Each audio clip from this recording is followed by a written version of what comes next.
Përshëndetje dhe mirë se vini në Doktor Plastik. Do të flasim sot për një personazh publik, por do të jetë një personazh publik që vjen nga Italia. Quhet Martina Viali, është modele, 24 vjeçare. Pjesëmarrëse në disa reality show të Mediaset, një prej cilëve Uomini e Donne. Atje ku ajo spikati jo vetëm për bukurinë, por edhe për personalitetin e saj. U tërhoq, megjithëse ishte një nga të preferuarat e tronistëve në emisionin e njohur Uomini e Donne në Itali. E konsideron veten të pafat në dashuri, por me një fat shumë të madh në karrierë. Kur u prezantova fillimisht me rastin e saj në Doktor Plastik, e refuzova kategorikisht. Nuk më duk një nga ato raste dhe historitë të cilat neve i trajtojmë në Doktor Plastik për të parë rezultate para dhe pas. Por ishte këmbgulja e Martinës, e cila më siguroi që rezultati i saj do ishte i manitshëm. Dhe jo vetëm rezultati i saj do ishte i bukur, por një hund e përmirësuar, pra një formë hunde e përmirësuar nëpërmjet kirurgjisë plastike, asaj do t'i hapte dyert e karrierës. Kur u prezantua pastaj dhe me rastet e Konstantin Ballomës, na siguroi që ajo ishte personazhi i duhur për të. Një binom që u përshtat shumë mirë, por nëse Martina shqetësoi vetëm për anën estetike, doktor Konstantin Balloma zbuloi edhe që kishte probleme me anën funksionale. Se çfarë do ndodh me Martinën dhe doktor Konstantin Ballomën në këtë episod, ju ftoj të ndiqni në vijim Doktor Plastik.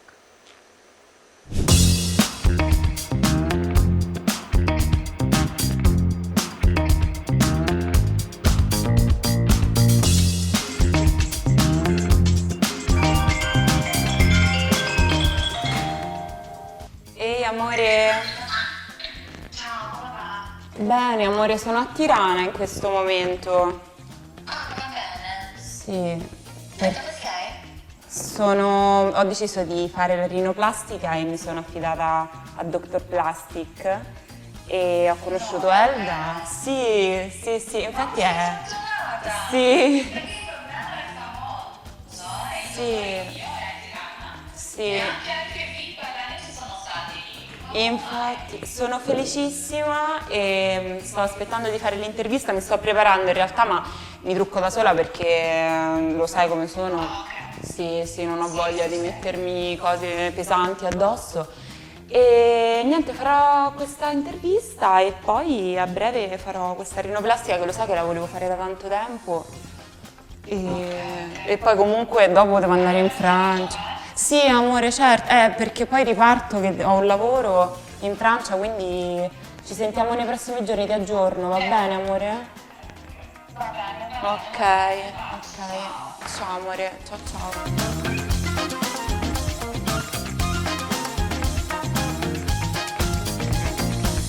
Allora, ho 23 anni, sono una modella italiana. Jam 23 vjeç, jam një modele, më pëlqen shumë të udhtoj, lëviz shumë edhe për punë. Punoj edhe në një ambient ku estetika është gjithçka. Pra prioritet është estetika. E dua punën time, por që kur kam qenë e vogël, kam pasur pasiguri rreth formës së hundës. Edhe pse më pëlqen naturaliteti në pamje dhe estetik, dhe në përgjithësi kështu jam natyrale, por gjithmonë kam pasur këtë pasiguri të madhe të hundës. Insicurezza del mio naso. E per quanto io ami anche la naturalezza, soprattutto nei volti, nell'estetica e in generale il mio modo di essere, il più possibile naturale, è la mia caratteristica principale, ho sempre avuto questa grande insicurezza del naso e è anche una cosa che noto molto quando faccio gli shooting. Është diçka që e vërej shumë në shooting dhe bie në sy nga jashtë. Ndaj do të bëj këtë rinoplastik për t'u ndier më mirë me veten, për të dashur më shumë imazhin tim. Kjo është edhe gjëja më e rëndësishme, që ne femrat ta shohim veten më mirë. Per amare di più la mia immagine, perché alla fine la cosa più importante è vederci bene noi stesse, noi donne, con il nostro corpo.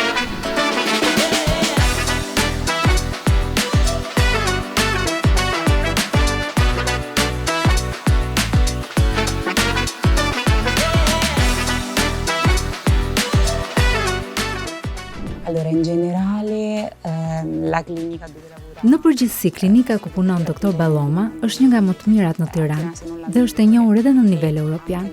europeo è molto riconosciuta, quindi ho pensato, in realtà spesso vengo anche per lavoro. Sepse unë vi shpesh në Tiranë për punë, dhe në rastin tim mendova se bëra zgjedhja më të mirë për fytyrën time. Ndaj mora këtë vendim. In questo momento in circolazione, quindi vorrei il meglio per il mio viso e quindi ho preso questa decisione.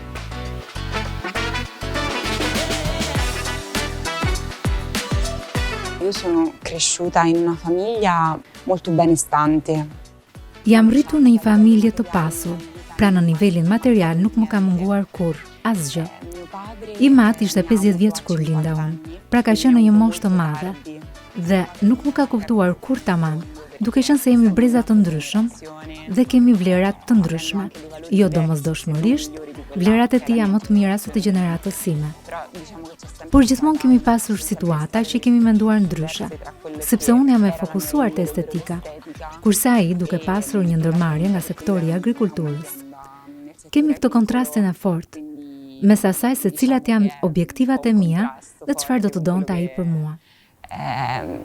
Sono i miei obiettivi con quello che lui vorrebbe per me. E i miei genitori si sono separati quando io ero ancora molto piccola. Prindrit e mi janë ndarë kur unë kam qenë shumë e vogël. Nëna ime ishte 10 vjet më e re se i mat. Dhe fëmijëria ime nuk ka qenë e lehtë. Kam pasur shumë vështirësi. Unë dhe ime motër qëndruam me babain, por që kur kam qenë e vogël, prindrit e mi nuk kanë qenë kurrë një pikë referimi për mua. Perché essere genitori non è facile. Të qenit prind nuk është e lehtë, dhe asnjë nuk të jep të lexosh një libër mbi prindërimin. Të shumta kanë qenë gabimet në edukimin tim dhe të si me motra. Megjithatë, sot kam një raport të shëndetshëm me prindrit e mi dhe jam munduar të ndërtoj një raport sa më të mirë edhe për faktin se babai im sot e ka një farmoshe, është 72 vjeç. Ndaj, kjo është pak a shumë historia e familjes sime. Quindi questa è un po' la storia della mia famiglia, diciamo. Mia mamma se n'è andata di casa quando io avevo 9 anni. Nëna ime u largua nga shtëpia kur unë isha 9 vjeç. Për një vit qëndrova me të, sepse në Itali, nëse je në moshë minore, kur ndodh divorci, duhet të qëndrosh me nënën. Pastaj unë mora vendimin të shkoja të jetoja me babain, edhe pse babai im është njëri shumë i ftohtë dhe shumë strikt, i paaft për të treguar dashuri, sepse sipas tij, duhet të tregoj anët e tij të forta. Sì, molto strong, molto forte. Allo stesso tempo sono grata per i valori che mi ha trasmesso, per quello. Megjithatë, në të njëjtën kohë jam mirënjohëse për vlerat që më ka dhënë, për atë që jam sot, për mënyrën se si e shoh jetën, për faktin që ndihem e lirë, për të ndjekur qëllimet e mia në të ardhmen. Della mia carriera, perché comunque lui è un grande lavoratore, io ho sempre visto. Sepse ai është njëri shumë punëtor dhe unë kam ndjekur shembullin e tij se ku dua të shkoj në jetë. Edhe pse rasti im është pak më i ndryshëm sepse jeta ime është krejt ndryshe nga ajo që bën ai. Da quello che fa lui. E mia sorella invece lavora nell'azienda. Motra ime nga ana tjetër punon në ndërmarrjen e timati. Ndaj unë jam le të thuar si deli e zezë e familjes, sepse jam ajo jashtë kornizave. In Italia si dice. Sì, nel senso sono un po' quella fuori dagli schemi.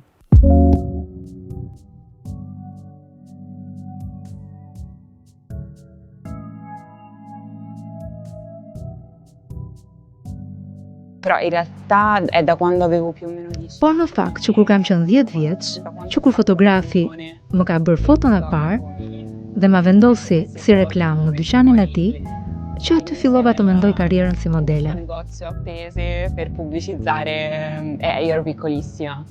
Però in realtà ho iniziato solo a 20 anni.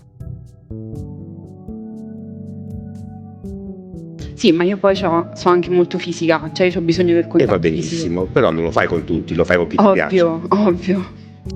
Il primo shooting a 18-19, poi ho fatto il programma in Italia, ho fatto Uomini e Donne. Në fakt, karrierën si modele kam filluar kur isha 20 vjeç. Pastaj bëra një program në Itali, Uomini e Donne, si kurtegjuese. Që nga mosha 20 vjeçare, pastaj kam filluar të punoj intensivisht. Gjatë transmetimit të Uomini e Donne, ka qenë një periudhë jete tepër intensive, sepse gjatë gjithë javës kishim regjistrime. Ka qenë e bukur, emocionuese dhe reale. Njoja që kam pasur me djalin, që ishte i kortexhuari, tronisti, në këtë emision ka qenë e bukur. Pastaj u ndola nga programi sepse e pash që ai ishte i tërhequr ndaj një vajze tjetër. Dhe plus gjatë asaj kohe pata oferta pune, sepse ai program të jep shumë vizibilitet. Ka qenë një eksperiencë e bukur.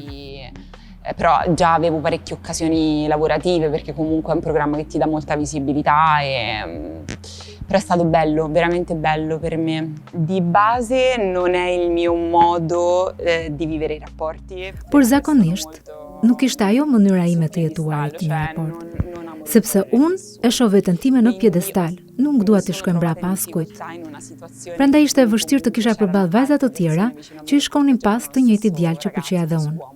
Quindi è stato difficile, sicuramente difficile sotto questo punto di vista, però mi sono messa molto alla prova, la mia pazienza, il mio... Por e vura vete në provë durimin tim, mënyrën për t'i pranuar situatat. Sot jam vetëm. Dhe në raportet sentimentale, po pres personin e duhur. Besoj shumë te dashuria. Sono sola e non ho legami a livello sentimentale e sto aspettando la persona giusta, se arriverà. Credo molto nell'amore.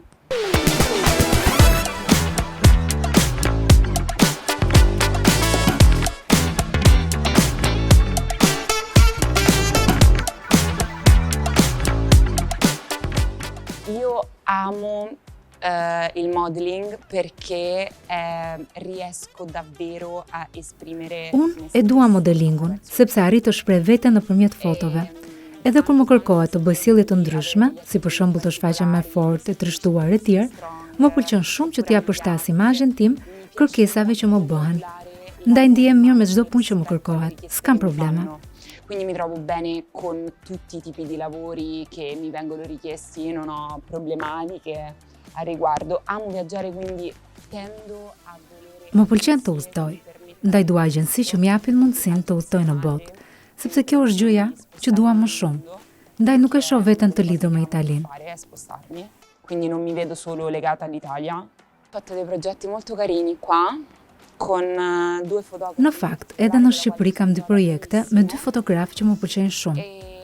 Më pëlqen shumë ambienti këtu, më pëlqejnë njerëzit. Për mua ka qenë e bukur.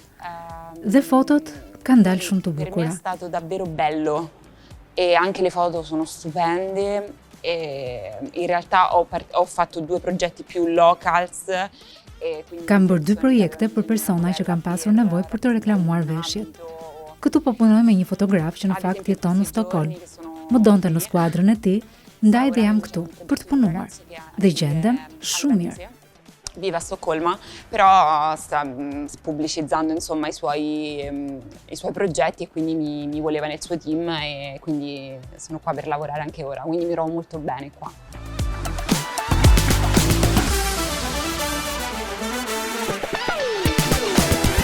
Anche perché comunque è una cosa che sulle foto risulta, si vede. Dhe pse vjet e re edhe në foto që kam një problem të hunda. Gjëja që më jep më shumë bezdi në raport me hundën është që ndoshta nuk arri dot të dalë në pa fytyra ime, sepse vija në plan të dytë tiparet, sepse hunda bie më shumë në sy, sidomos te kjo pjesa këtu dhe këtu. Soprattutto in questa parte. Ovviamente io amo la vostra clinica. E dua shumë klinikën e doktor Ballomës, sepse ka rezultate shumë natyrale. Unë nuk dua të ndryshoj për të përmirësohem, mos dukemi njëri tjetër, sepse hunda është e rëndësishme për shprehjet e fytyrës. Ma non completamente diversa, ovvio, perché comunque il naso è importante per l'espressione del viso.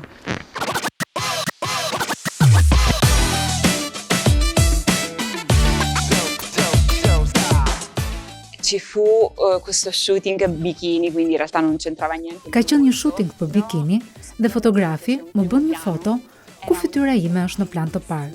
Ishte një foto kaq e bukur dhe vetmja gjë që unë vija re ishte hunda ime. Dhe unë nuk e doja atë foto, kur në fakt e dija shumë mirë se nëse e shija foton në tërësinë e saj, ishte një foto shumë e bukur, por nuk arrija ta vlerësoja siç duhet imazhin tim.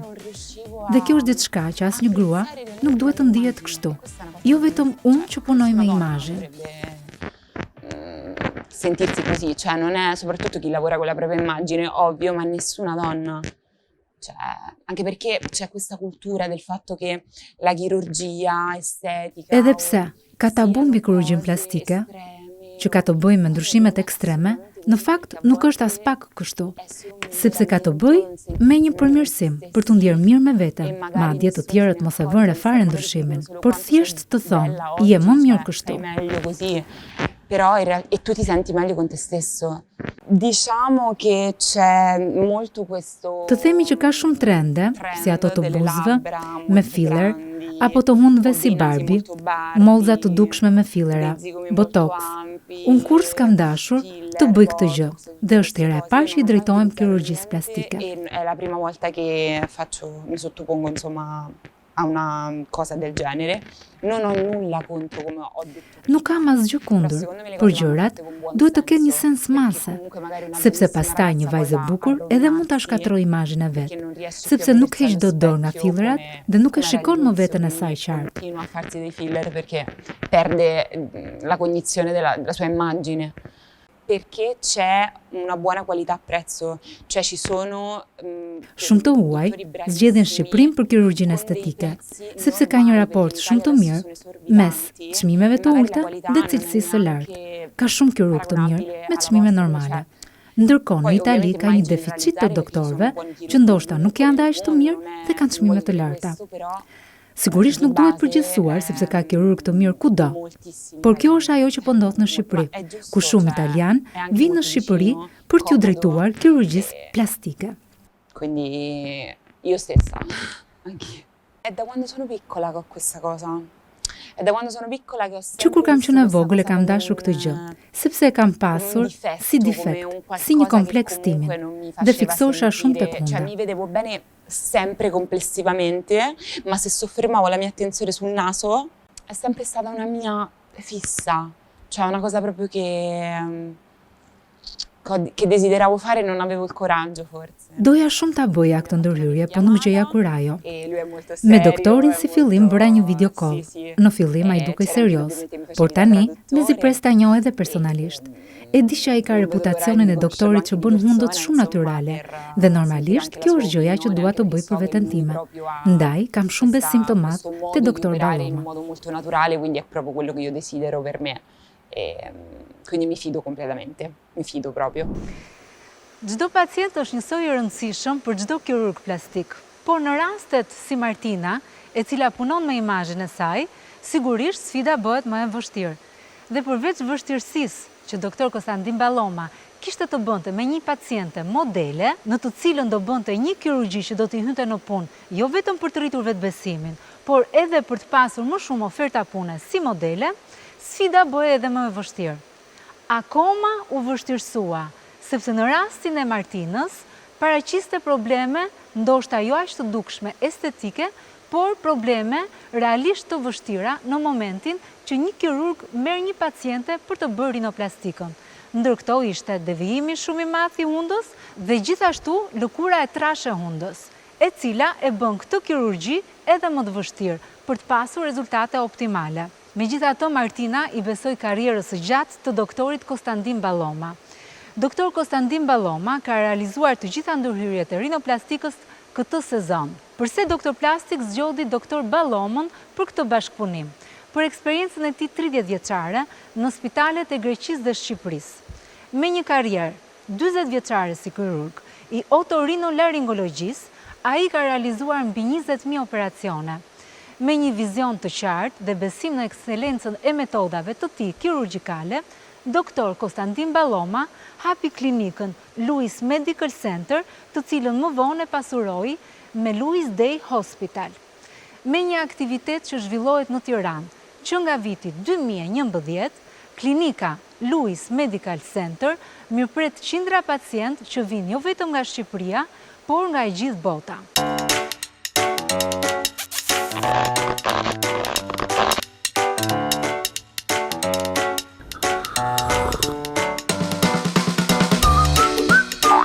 Mos e lini mundën të futet në punët tuaja. Jepini vendin që i takon tek Klinika Louis, e para klinikë estetike dhe otorinolaringologjike në Shqipëri, me mbi 2000 ndërhyrje të kryera çdo vit. Besim, siguri, naturalitet. Tek Louis Day Hospital, aty ku mjekësia dhe arti kirurgjisë plastike ecin bashk.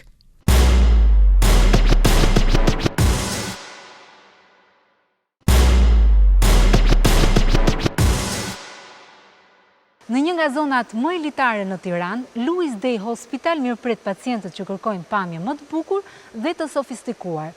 Aty realizojnë të gjitha llojet e ndërhyrjeve estetike të fytyrës dhe të trupit. Krahas ndërhyrjeve, kryhen dhe kirurgji rikonstruktive, ku mund të riparohen defektet e ndryshme kanceroze në lëkurën e fytyrës. 24 orë në shërbim të pacientëve për të sjellë jo vetëm pamje më të bukur, por edhe cilësinë më të mirë të shërbimit dhe kushteve spitalore. Për të marrë më shumë informacione, ju mund të ndiqni Dr. Konstantin Ballomën në rrjetet e tij sociale, Instagram dhe Facebook, gjithashtu mund të bëni follow edhe klinikën Louis Medical Center.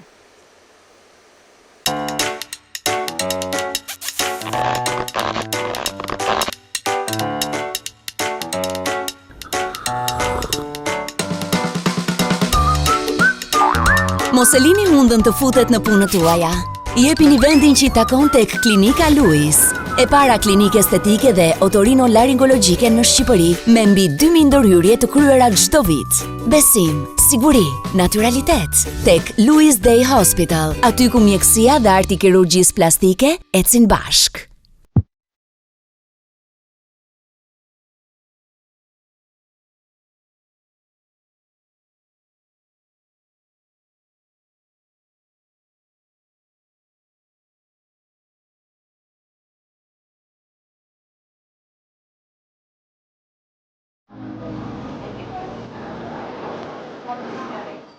Un cappuccino, per favore.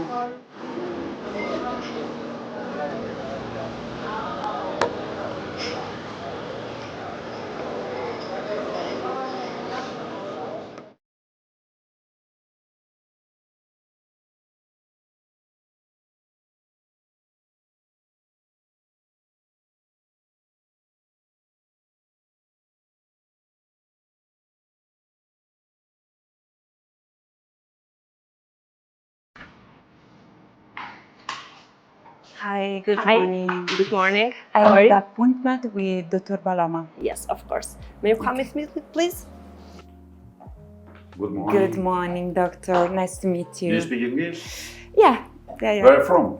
Italy. I'm from Italy. It's better for you Italian language. Ok. Dottoressa Rita? Sì, parliamo italiano. Ciao, dottoressa, piacere. Piacere mio. Atëre, cili është problemi që ka ardhur në Italia? Allora, io vorrei fare una rinoplastica, è da quando sono piccola che desidero fare questo intervento e ho deciso di affidarmi al dottore perché ha un sacco di qualifiche e recensioni positive, quindi mi fido e vorrei operarmi con lui. Po, sa kohë e ka menduar këtë dhe si u bazua në rezultatet tona që të viqin në Italia këtu? What is your name? Martina. Martina. Da circa un anno, perché io sono una modella, ho avuto vari lavori qua, sono venuta e mi hanno parlato molto del dottore, quindi ho deciso di affidarmi a lui. Dhe ka vendosur të vinë në Itali të operohet te Luisi. Te Luis Hospital. Louis Hospital, sì. Po. Qa të shqetëson nga Honda? Qa probleme? Unë e pash Hondën, po qa e shqetëson?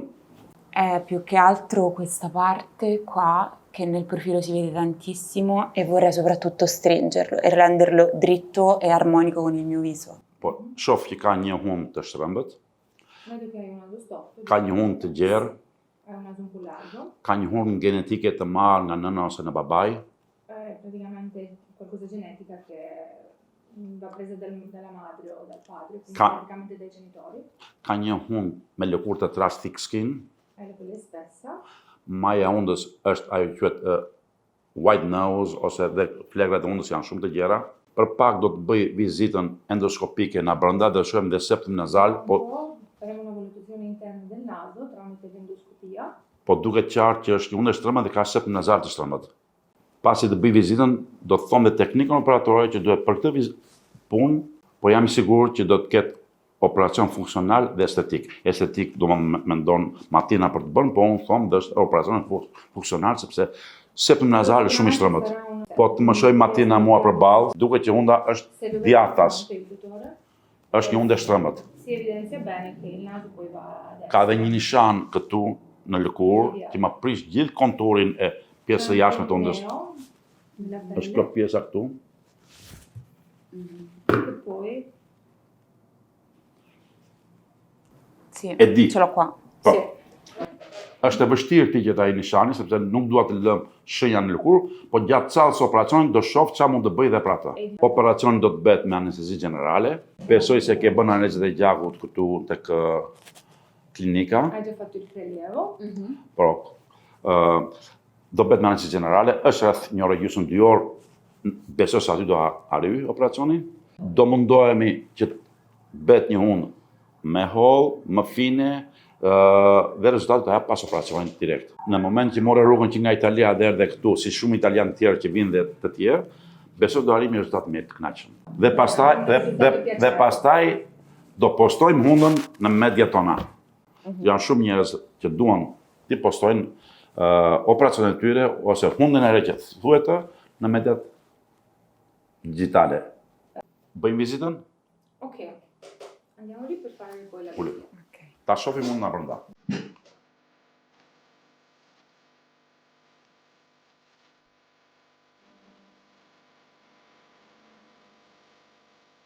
Është një hundë e shtrëmbët, është një hundë me maj të gjerë, me një lëkurë të trash, ka një kuriz dhe do të tregohet ana funksionale septinazal që është i shtrëmbët nga brenda, do bëjmë drejtimin e hundës, do të tregojmë një kënd ndërmjet buzë dhe hundës.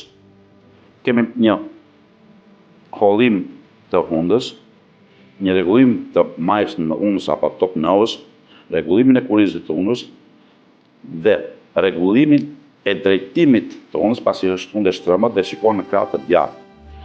Septinazal tepër i shtrëmbët nga brenda, po kështu kemi dhe një lëkurë të trashë, do mundohemi ta hollojmë pak nga brenda dhe të kemi një rezultat sa më të kënaqshëm. Kjo hundë ka që trash thuaj.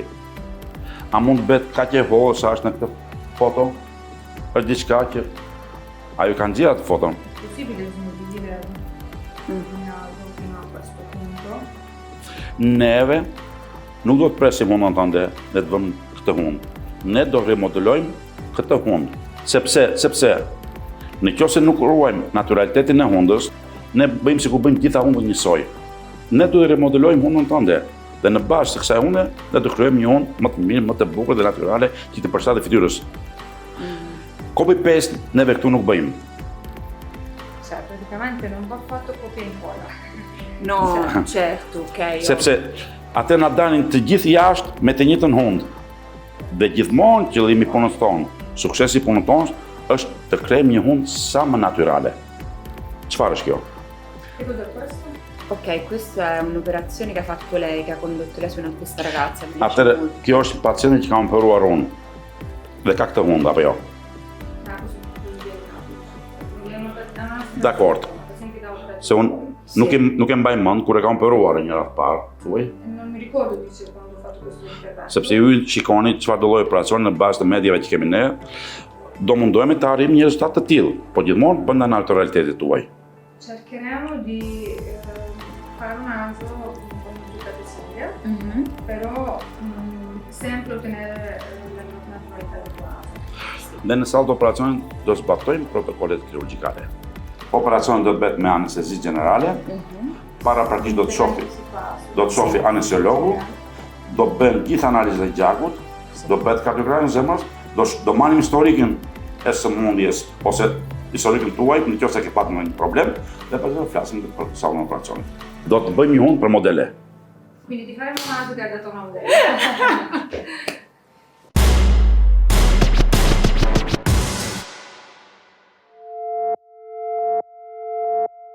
Good morning, Martina. How are you? Good, good. You okay? Yeah. We'll begin the surgery now. Yeah. Do you have any problem? No, anxiety. More Okay. anxiety. Now we begin the surgery. Okay? You are ready? Yeah. Okay. Right. Okay. I drank the cappuccino before. Now? There's a problem before. Okay. It's a little problem for the anesthesia. We'll begin the surgery after 4 or 5 hours. Yeah. Okay? Okay. You'll stay here, Okay. and after 5 hours, we begin the surgery. Okay. Okay? Perfect. Okay. Now, we do some picture before surgery. Come with me in my office.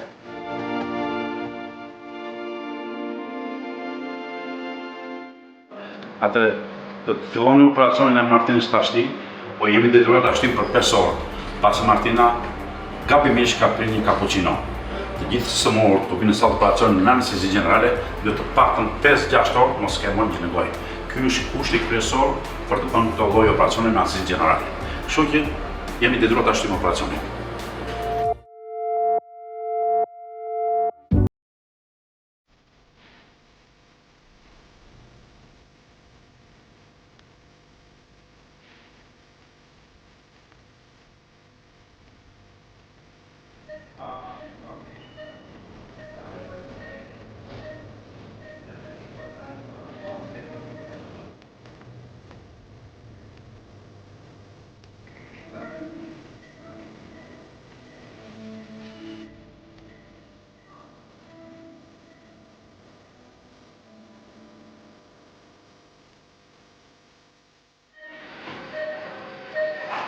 Kjo na ndihmon që në fund operacionit të bëjmë krahasimin para dhe pas operacionit.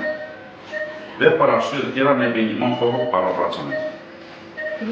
Pas se filloi operacioni, fillon ndihmon anestezia lokale, që doktori Lia tani po të bëjë anestezi lokale, dhe pastaj do bëjmë gati grupi punës për të filluar plastikën.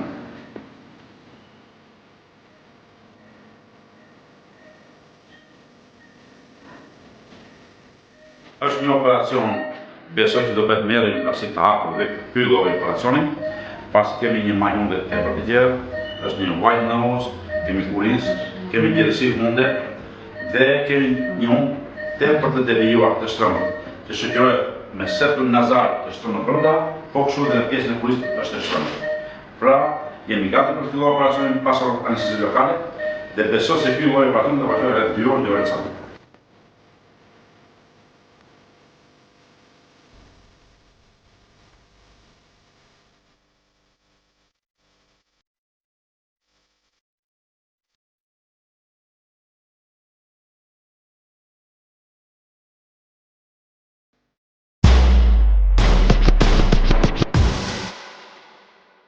Allora, come ti sei sentita in questi giorni? Dimmi un po'. Bene, però i primi 2 giorni sono stati molto difficili perché ero molto gonfia soprattutto in questa zona e quindi non riuscivo ad aprire bene e chiudere gli occhi chiaramente. Infatti scrivevo a Elda, la contattavo perché avevo un po' di timore, ansia, dico non so se è tutto normale. Invece poi in realtà in un giorno, cioè dal terzo giorno e poi quando ho rimosso i tamponi, sono venuta, ho rimosso i tamponi, e è andato tutto molto meglio, quindi anche se ancora non respiro bene perché comunque c'è il sangue e tutto quanto, quindi è normale, però molto molto meglio, cioè da lì mi sono sgonfiata tantissimo e mi sento molto meglio, tantissimo proprio, notevolmente. Ok, perfetto. Io domani parto e mi dispiace tantissimo che non c'è il dottore perché mi hanno detto che è fuori per un altro intervento, però mi sarebbe piaciuto salutarlo perché... Sì, sì, ma la prossima volta lo Esatto, saluti, lo vedrai. Sì, sono affezionata. Ok, va bene. Allora continuiamo con la rimozione del gesso, vedrai poi anche il risultato che sicuramente non sarà al 100% quello che sarà il risultato finale, però comunque avrai comunque un'idea di come è venuto il naso, ok? Ok, vieni un po' più in avanti, brava. Il naso non ha dolori, quindi non preoccuparti, neanche la rimozione del gesso. Hai dolori? No. Leggermente, cioè normale. Gira la testa. Ok. Brava.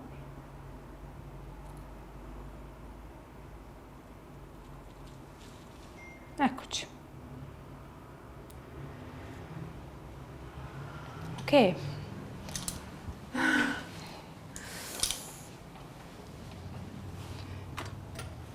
Oddio, ho paura. Che bello! Ah. Tutto io ho paura, aspetta un attimo. Allora, È gonfissimo.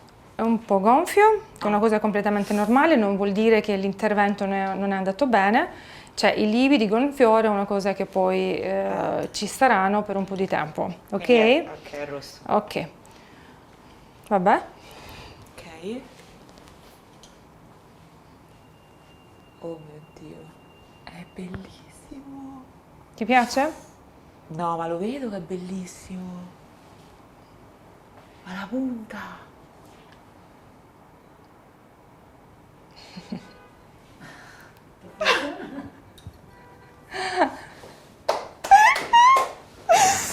No, è bellissimo. Cioè, sembra un'altra. È stupendo. No, a me piace anche adesso, considero. Mi piace, sì. È bellissimo. È il naso che volevi, no? Sì. Oh my god.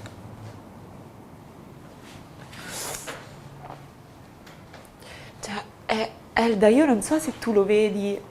È bellissimo. Lo so, ma io non ti ho visto.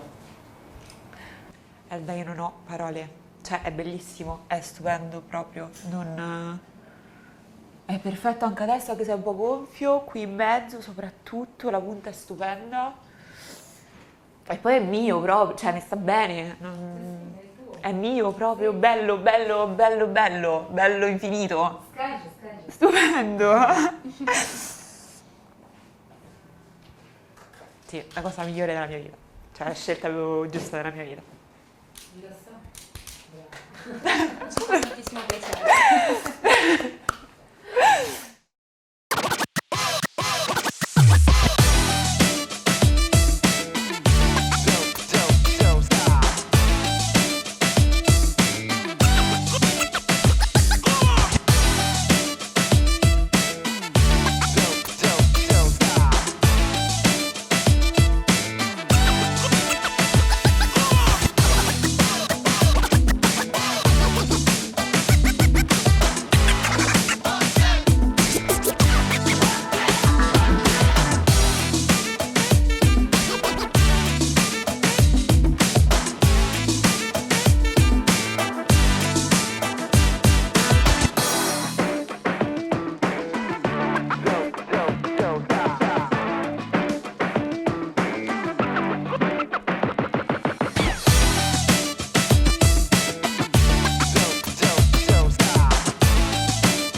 Jemi rikthyer në studio dhe kemi të ftuar doktor Konstantin Ballomën, I cili ka realizuar edhe rinoplastikën në rastin e pacientes Martina Vjali. Mirë se erdhët, doktor. Mirësojeta, është emisioni dytë që po bëjmë bashkë. Po unë kam realizuar dhe atë operacion të Martinës. Një gocë e ardhur nga Italia, mbaj mend para 2-3 muaj, më duket se kemi operuar. Ishte një operacion tepër I vështirë, kishte një unë shumë të keqen. E kishin parë edhe në Itali dhe e kishin thënë është çike vështirë, hunda është e shtrembët, është me lëkurë të trash, një unë shumë e gjerë. Dhe më në fund na dërgoi fotot e saj dhe ne I tham, po, jemi dakord, mund ta realizojmë këtë ndryrje estetike dhe funksionale të hundës. Ku ishte sfida më e madhe tek Martina? Dhe me sa mbaj mend unë ka qenë një ndërhyrje që neve na zgjati shumë kohë, gati 2 orë gjysmë. Ishte një ndërhyrje që vajte 2 orë gjysmë 3 orë. Pse zgjati aq shumë? Pse zgjati? Në radhë parë ishte një unë tepër e shtrembët. Dhe ka një problem, unë të shtrembëta janë shumë vështira të vinë, sepse nuk është problem të rregullosh septumin brenda hundës, po të rregullosh dhe pjesën e jashtme hundës që hunda të vi drejt. Kjo do të thotë që duke rregulluar septum nazal nga brenda që është I shtrembët, rregullimin e frymarrjes, anën funksionale, hunda do të vi drejt. Kjo është shumë e vështirë. Je detyruar të marrësh pjesë të septumit, pjesë të kartilagëve nga brenda dhe të krijosh ato mbështetëset ose spider graft që thomi ne në gjuhën mjekësore, për të vënë në kurizën e hundës dhe kjo hundë të vi drejt. 2. Duhet bëhet thyrje e kocës ose osteotomia në vende të veçanta, jo në pak më larg se aty ku duhet, që kjo hundë të fillojë të drejtohet më shumë, sepse gjithmonë mund të biesh një hundë drejt dhe pas 2-3 muajsh hundë fillon të shtrëmbohet prapë. Ka tendencën për të përsëritë te vendi. Se ka këtë tendencën, se kam dëgjuar edhe nga kirurg të tjerë. Është memoria që ka kartilagua në këto raste. Je i detyruar që këtë kartilagu ta biesh drejt, ta skarifikosh, ta bësh drejt dhe që hunda të rinë atë pozicion drejt. Është shumë e vështirë hundët e shtrëmbta të drejtohen për njerëz. Kërcet, pra kanë memorie, kujtesë. Kanë memorie kërcet, pra kartilagu. Pra kanë predispozitë që të shkojnë prapë në. Përveç saj, ishte një hundë e gjerë. Përveç saj, Martina kishte problemet e saj, probleme me një lëkurë të trashë.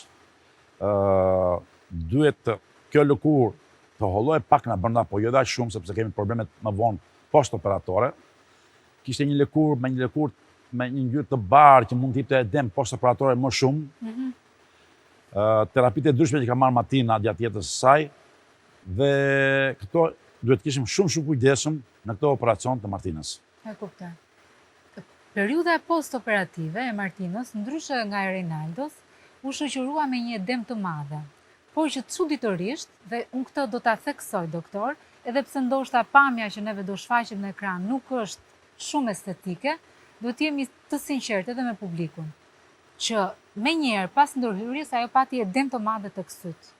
Por e çuditshme ishte, vetëm 3 ditë pas kësaj edeme, në momentin që janë hequr tamponët, si duket u të çlirua, nuk e di çfarë ka ndodhur, këtë do ma shpjegoni ju, dhe me njëherë mbas 3 ditësh, fytyra Martinës ishte një fytyrë që duke sikur nuk kishte kryer fare ndërhyrje. Domethënë erdhi me njëherë u rekuperua shumë shpejt. E them këtë edhe që pacientët mos tremben në ato ditët e para. Domethënë duhet të shqetësohen nga këto edemat e mëdha apo jo. Siç e kemi thënë dhe në misionin e parë, bashkë, varet nga pacienti, varet nga cilësia e lëkurës, varet nga cilësia e kërceve dhe kockës. Martina reagoi në atë mënyrë që bëri një edem post-operatore, pavarësisht se u punua hap pas hapi në mënyrë perfekte, në mënyrë precize, çdo gjë të Martina. Por bëri atë edem post-operatore, të cilën pas operacionit i vëmë ato akulli dhe përdorëm çik kremin arnika. Besoj akulli, arnika dhe shumë gjëra tjera ndikuan tek Martina që të bjerë kjo edem shumë shpejt. Isha e detyruar të vijë te Martina 2 ditë tampon xheloneti që vëmë ne, jo tampon garze. Në heqjen e tamponit iku dhe ajo edema intranazale apo e brenda hundës dhe u lirua pak hundën e brenda dhe ra edema për njerëz. Në fakt neve pastaj e kemi patur përsëri në klinik, pasi ka hequr edhe supostin dhe duke sikur ishte një njeri tjetër.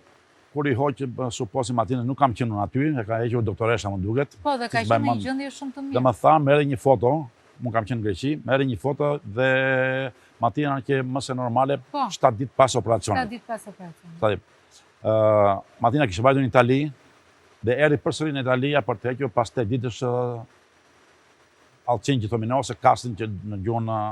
Doktor, është e këshillueshme, domethënë është normale që pacientët mund të ustojnë për shembull fjalabie, se kanë kohën shumë kufizuar, dhe shumë pacientë që jetojnë jashtë dhe që ndoshta edhe na ndjekin, thonë mund të vim neve për fundjavë për të bërë hundën dhe pastaj të kthehemi përsëri atje ku jetojnë. Atëherë ka një risk në këtë rast.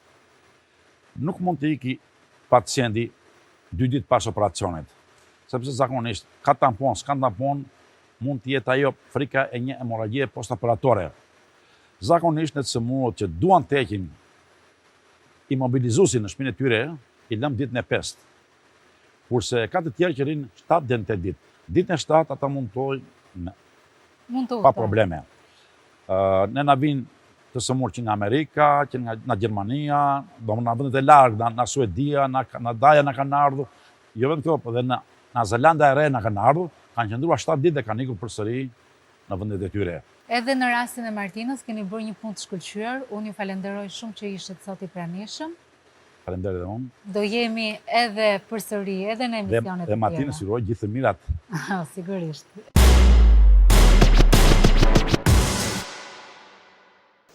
Dhe me këtë rezultat fantastik të Martinës, ku doktor Konstantin Balloma, duke kryer një rinoplastik, i dha zgjidhje disa problemeve një herësh, anës estetike, anës funksionale, por gjithashtu zgjidhi ngërçen psikologjik që Martina kishte për të qenë vetvetja dhe për të qenë e lirshme para aparateve fotografike.